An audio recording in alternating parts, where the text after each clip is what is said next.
Merci Président. Donc c'est un rapport qui concerne une aide aux officines. C'est un rapport qui va aller dans le plan santé.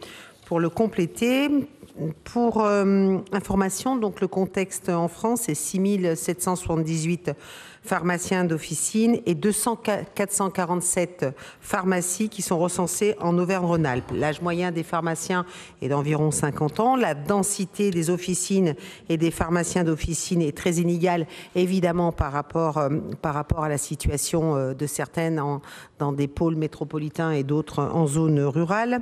Un rythme de fermeture des pharmacies qui s'accélère en 2023 en France avec des difficultés, surtout en zone rurale, pour retrouver des repreneurs et un déficit d'attractivité du métier de pharmacien. Pour information, 1100 places n'ont pas été pourvues en deuxième année en 2022 et pour cette année, c'était 471 places qui n'ont pas été pourvues, dont une méconnaissance du cursus de formation suite à la réforme d'entrée aux études de santé avec un impact sur la visibilité et la reconnaissance des métiers. Pour cela, notre président Laurent Wauquiez a voulu qu'on agisse de concert avec l'URPS des pharmaciens et l'Ordre des pharmaciens pour trouver un plan d'action qui va s'articuler sur 3 axes.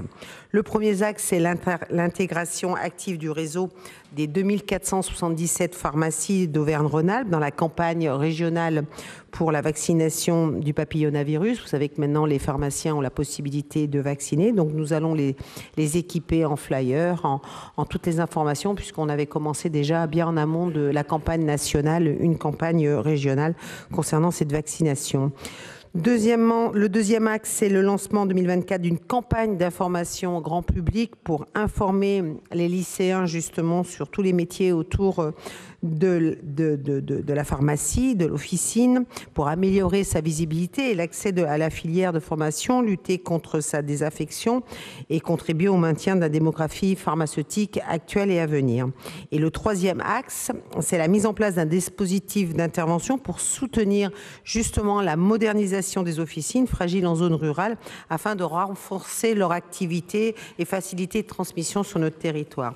Je vais m'arrêter plus particulièrement sur ce troisième axe, c'est-à-dire que c'est un dispositif de soutien, de modernisation donc des officines organisé autour de 3 grandes catégories de dépenses éligibles. La première, c'est une aide à l'aménagement, à la modernisation de certaines officines pour leur permettre justement la transmission un peu plus facile, mais aussi pour permettre de vacciner ou alors de faire des corners un peu de télémédecine. Voilà, donc là on est dans le l'aménagement de l'officine, du local. La deuxième, c'est une aide justement à l'installation d'équipements dédiés à la télémédecine, cabines de télémédecine, spécialisées ou générales, la téléexpertise dans le cadre d'un projet de santé territoriale et multipartenariale. Et la troisième aide, c'est aide à l'acquisition d'un véhicule, surtout en zone rurale, parce que vous savez que quand même les pharmaciens ont un rôle important dans notre quotidien et en zone rurale, pouvoir peut-être aller vers l'autre et apporter des médicaments, c'est quand même une aide précieuse. Les conditions pour obtenir tout ça, évidemment, il faut que cette pharmacie soit implantée dans une commune identifiée rurale. Pour ça, on s'appuie sur des données INSEE et avec un chiffre d'affaires de 900 000 €, ce qui correspond à peu près, toujours pareil, au chiffre d'affaires qu'on peut retrouver dans ces officines. Et nous irons jusqu'à 50% des dépenses éligibles avec un plafond de subvention de 30 000 €.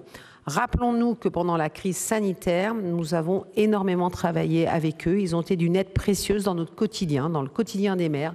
C'est-à-dire que la région et Monsieur le Président a utilisé ce service de proximité pour justement apporter tout ce qui était protection pour les personnels de santé, pour les professions paramédicales, les masques, le gel, les visières, un peu de tout.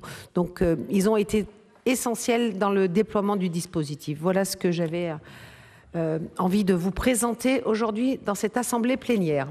Merci, Monsieur le Président. Merci beaucoup, Madame Faure.